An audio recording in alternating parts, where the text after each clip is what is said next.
Salam sejahtera untuk kita semua. Saya Dwi Agustina, Kepala SMA Negeri 1 Pontianak, Provinsi Kalimantan Barat.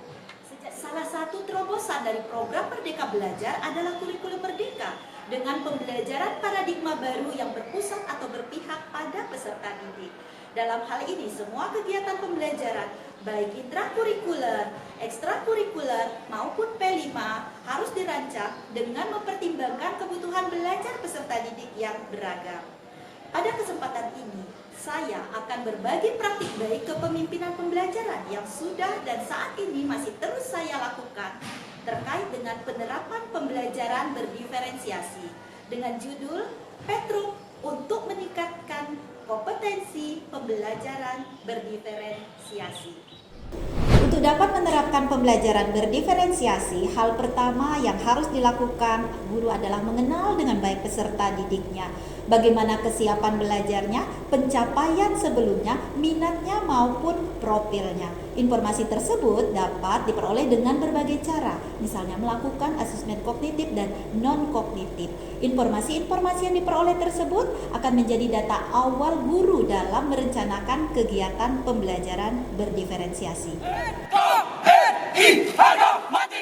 Berdasarkan pantauan pembelajaran, kami melihat bahwa para guru belum sepenuhnya dapat menerapkan pembelajaran berdiferensiasi. Setelah diidentifikasi penyebabnya, diketahui bahwa para guru belum memahami dengan baik tentang pembelajaran berdiferensiasi dan asesmen yang harus dilakukan. Saya juga melakukan refleksi terhadap kondisi yang ada. Saya menyadari bahwa saya belum melakukan pembimbingan dengan semestinya sehubungan dengan penerapan pembelajaran berdiferensiasi.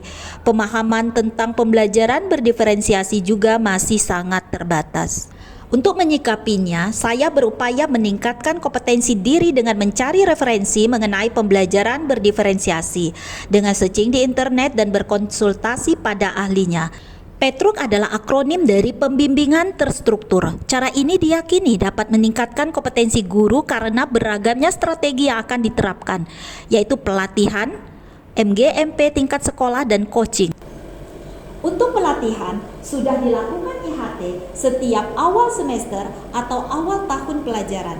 Dalam setiap kegiatan pelatihan, selalu terdapat materi terkait pembelajaran berdiferensiasi. Karena berdasarkan hasil pemantauan pembelajaran, baru sebagian kecil guru yang menerapkan dan umumnya hanya pada diferensiasi produk. Selanjutnya adalah workshop pembuatan media pembelajaran dalam bentuk video pembelajaran. Hal ini diupayakan karena banyak guru yang belum dapat membuat media pembelajaran berbasis teknologi informasi yang sangat diperlukan untuk pembelajaran yang lebih menyenangkan. Kemudian dilakukan juga webinar pembelajaran berdiferensiasi yang diikuti oleh semua guru dengan narasumber nasional, yaitu Ibu Triska Fauzia Resmiati. Upaya yang berikutnya adalah mengefektifkan komunitas belajar, yaitu MGMP tingkat sekolah. Belajar bersama dalam MGMP selain dilakukan melalui diskusi, juga saling berbagi praktik baik.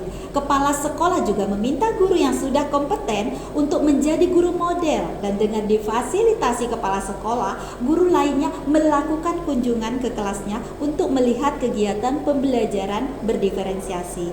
Guru yang kompeten juga melakukan simulasi pembelajaran berdiferensiasi berupa peer teaching yang sangat antusias diikuti oleh guru-guru lainnya dan dapat menjadi inspirasi serta motivasi bagi guru lainnya untuk menerapkan pembelajaran berdiferensiasi di mapelnya masing-masing. Hal lainnya yang dilakukan dalam komunitas belajar adalah kepala sekolah mendorong guru-guru untuk belajar dengan menggunakan sumber belajar dari platform Merdeka Mengajar, mengingat semua guru sudah memiliki akun Belajar ID. Selain menambah wawasan, PMM juga dapat menjadi media berbagi praktik baik dengan guru lainnya. Yang ketiga adalah coaching. Kepala sekolah juga melakukan coaching pada beberapa guru untuk semakin meningkatkan kompetensi dan motivasinya dalam menerapkan pembelajaran sesuai keberagaman peserta didik. Untuk mengetahui apakah pembelajaran berdiferensiasi dapat terlaksana dengan baik, kepala sekolah melakukan pemantauan pembelajaran secara berkala dan juga melakukan supervisi akademik sesuai jadwal yang sudah dibuat. Hasil supervisi akademik akan menjadi refleksi untuk perbaikan kegiatan pembelajaran. Hasil yang dapat dilihat dari pembimbingan terstruktur yang sudah dilakukan adalah guru-guru mulai menerapkan pembelajaran berdiferensiasi dalam kegiatan pembelajaran. Walaupun belum semua guru menerapkan secara optimal model pembelajaran ini, namun bertambahnya jumlah guru dan bervariasinya model pembelajaran berdiferensiasi yang diterapkan sudah lebih meningkat dibandingkan sebelumnya. Saya Rio Pratama, guru sejarah SMA Negeri 1 Pontianak. Kurikulum Merdeka Belajar Sekolah Penggerak merupakan praktik baik dalam proses pendidikan. Dalam mata pelajaran sejarah, guru diberikan kebebasan untuk memberikan nilai-nilai lokal dalam proses pembelajaran, sehingga tidak hanya Jawa sentris yang hanya dapat disampaikan kepada siswa. Selain itu, diferensiasi membuat siswa lebih maju dan bisa kreatif sesuai dengan keinginan dan bakatnya masing-masing. Kemudian terselenggaranya pameran P5 yaitu proyek penguatan profil pelajar Pancasila dan pagelaran tari yang merupakan produk mapel seni budaya kesenian dengan melibatkan orang tua dan stakeholder terkait untuk semakin meningkatkan ekosistem pendidikan di sekolah. Dalam kegiatan ini peserta didik juga diberikan kebebasan untuk mengambil peran sesuai dengan minatnya. Hasil lainnya adalah peserta didik juga merasakan perubahan dalam pembelajaran saat ini karena semakin terpenuhinya pembelajaran yang sesuai dengan karakteristik dan apa yang menjadi kebutuhan mereka.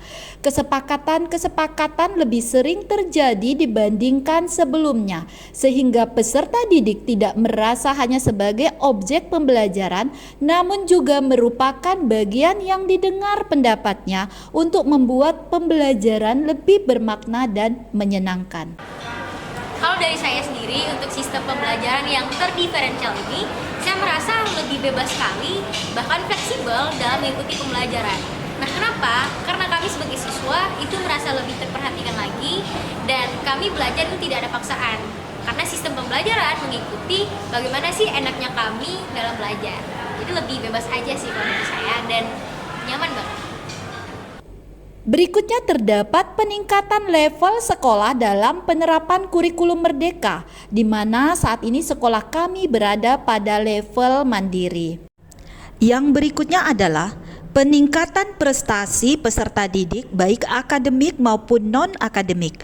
Pembelajaran berdiferensiasi juga memotivasi anak untuk menjadi dirinya sendiri agar nyaman dalam menjalankan aktivitasnya sebagai pelajar, sehingga dapat berprestasi sesuai bakat dan potensinya.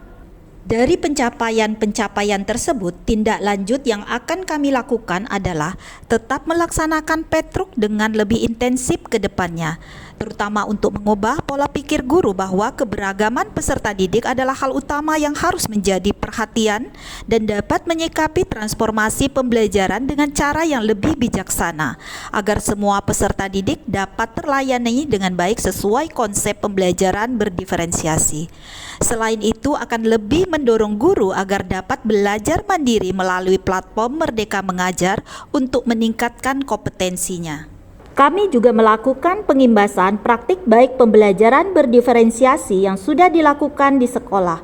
Baik guru maupun kepala sekolah secara proaktif berbagi praktik baik dengan sekolah lainnya maupun komunitas belajar yang berasal dari kota Pontianak maupun dari daerah lainnya, seperti sekolah-sekolah penggerak Angkatan 2 dari Kabupaten Kayong Utara, MKKS Kabupaten Barito Kuala Provinsi Kalimantan Selatan, guru-guru Kabupaten Kuburaya, dan beberapa MGMP di kota Pontianak, serta beberapa sekolah lainnya dalam berbagai kesempatan. Demikianlah praktik baik yang sudah dilakukan di sekolah kami. Semoga praktik baik ini dapat menginspirasi sekolah-sekolah lainnya untuk melakukan hal yang sama terkait dengan pembelajaran berdiferensiasi. Dengan harapan peserta didik kita akan mendapatkan pengalaman pembelajaran sesuai dengan karakteristik dan kebutuhan belajarnya. Semangat berubah untuk pembelajaran yang lebih baik. Wassalamualaikum warahmatullahi wabarakatuh.